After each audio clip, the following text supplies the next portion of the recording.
할렐루야. 오늘도 산상수훈 살펴보도록 하겠습니다. 오늘은 7절 긍휼히 여기는 자, 8절 마음이 청결한 자입니다. 먼저 읽도록 하겠습니다. 긍휼히 여기는 자는 복이 있나니 그들이 긍휼히 여김을 받을 것이미요. 마음이 청결한 자는 복이 있나니 그들이 하나님을 볼 것이미요. 네, 여기서 이제 보면은 긍휼히 여기는 자는 merciful이라고 돼 있어요. 그러니까 자비로운 자라는 거죠. 그러니까 긍휼이라는 것은 다른 사람들을 정말 불쌍하게 여기는 그런 마음입니다. 이해해주고자 하는 그런 마음입니다. 상대방이 처한 상황을 나의 상황처럼 그렇게 나의 마음처럼 그렇게 여기고 도와주고 싶은 그런 마음입니다. 이것은 바로 하나님 아버지께서 우리를 향한 그런 마음입니다.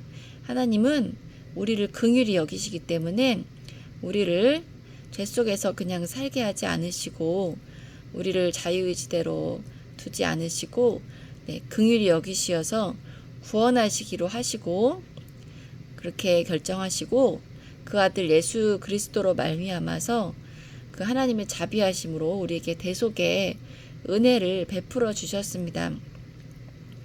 우리도 그런 하나님의 크신 은혜를 맛본 사람이기 때문에 그 하나님의 긍휼의 은혜를 경험하고서 그 받은 사랑을 또 남도 긍휼히 여길 수 있게 되는 것입니다. 그리고 그런 사람은 정말 복 있는 자가 되고 그 자신도 또 하나님께 긍휼히 여김을 받게 됩니다. 긍휼은 그 자비는 정의를 포함하면서도 정의를 이깁니다. 그것이 바로 예수 그리스도의 십자가인데요. 공의가 나타나지만 그 공의를 넘어서 하나님의 그런 자비와 긍휼이 그 안에 있는 것입니다. 우리가 공의대로만 여김을 받았다면 우리에게는 사실 소망이 없습니다. 하나님의 자비와 긍휼이 있었기 때문에 그리고 예수님께서 그 자비와 긍휼을 직접 몸소 행하셨기에 우리에게 소망이 있는 것입니다. 그러나 그 긍휼하신 은혜를 받고서도 다른 사람들에 대해서 긍휼히 여기지 못하는 그런 마음이 있다면 다시 긍휼히 하나님께 우리에 대해서 긍휼히 여김을 받지 못할 것입니다. 이것은 우리의 마음으로 되는 것이 아니라 우리가 이미 받은 그 사랑이 있다는 전제하에서 이렇게 말씀드리는 것입니다.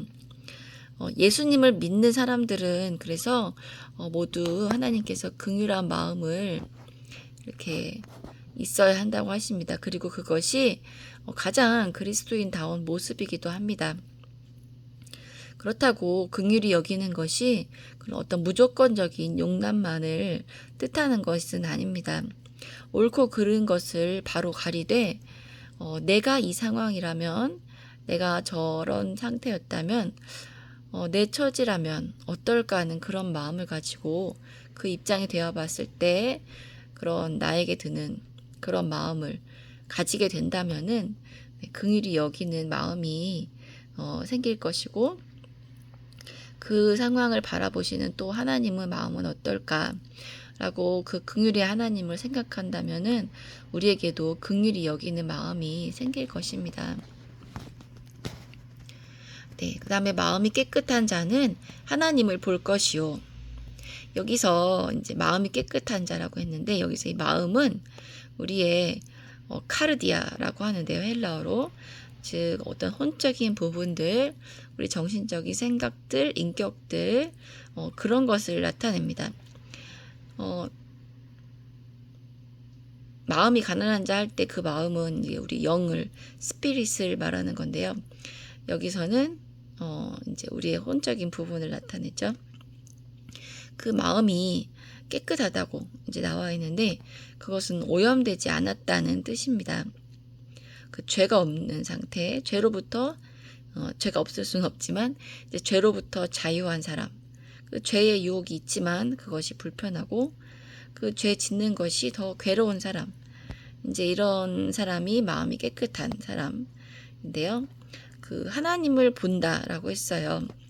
그래서 마음이 깨끗한 사람이 하나님을 보게 되는데, 하나님을 본다라는 뜻은 어떻게 보면 이 땅에서 누릴 수 있는 가장 큰 은혜, 축복, 특권이 될 것입니다. 하나님을 만난다는 건데요. 하나님을 대면하고 이렇게 하나님과 교제하는 것입니다. 그것은 하나님과 교제함을 통해서 그 사람은 우린 하나님의 그 뜻을 알게 되고, 하나님의 음성을 듣고 또 하나님을 임재를 경험하게 되면 우리는 모든 세상 걱정과 근심이 사라지게 됩니다. 네, 다윗도 모든 부귀영화를 누리고 또 많은 승리를 거뒀지만 그에게 있어 한 가지 소원은 하나님의 전에 거하며 하나님을 대면하면서 하나님과 의논하며 사는 것이라고 하였습니다. 네, 베드로, 요한, 야고보도 예수님과 함께 변화산상에서 그 예수님의 정말 그 영광 중에 변하신 그런 모습을 보고서 그 하늘의 그 임재를 맛보고서 세상 모든 걱정 근심 다 이제 떠나가게 되고 그곳에서 주님을 위해 살고 싶다고 그렇게 하였습니다. 그 하나님의 얼굴을 본다는 것은 이렇게 하나님의 임재 가운데 그 깊이 거하게 되고 그 하나님의 거룩하심과 사랑 앞에서 하나님을 만나고 경험하게 되는 이제 삶을 말합니다. 그 하나님과의 교제를 통해서 또 하나님이 기뻐하시는 삶, 하나님의 뜻을 이루는 삶을 사는 자들은 또 죄로부터 멀어지고 마음이 깨끗해지고 또 하나님을 경험하는 삶을 살게 되는 것입니다. 네, 감사합니다.